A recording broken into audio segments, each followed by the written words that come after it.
Šodien esmu Jūrmalā, un šeit no Alberta izskatās, ka nav nesmakas. Tā kā Alberta, īstenībā gaidām tevi kaimiņos, jo bez tevis visticamāk būs garlaicīgi.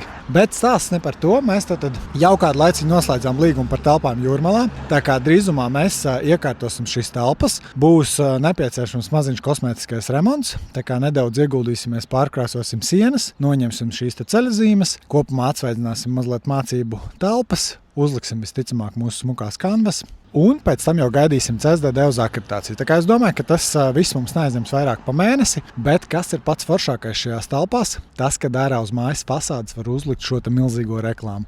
Lai jūs saprastu, tā reklāma ir izmērā vismaz kaut kur 6x10 metri, un mēs drīzumā maija vidū plānojam jaunu fotosesiju, un es domāju, ka tieši tās fotosesijas bildes būs uz šīs te sienas. Tā kā saliksim ārējās vides reklāmas, arī šo te apgaismoto plafonu ārējo. Es domāju, ka beigās tas rezultāts būs ļoti smuks, un pats foršākais ir tas, ka tie, kas brauks uz Rīgu, katru dienu redzēs šo te lielo Bavas vidus reklāmu. Tā kā man ir prieks, tas ir tas, ko es īstenībā visvairāk nevaru sagaidīt, jo Bavai nekad nav bijusi liela vidus reklāma. Tiklīdz kā izdosies uztaisīt fotosesiju, saskaņot, tā viņa būs uz šīs te sienas. Tā kā pamazām jūrmalnieki varat jau posties uz Bavu.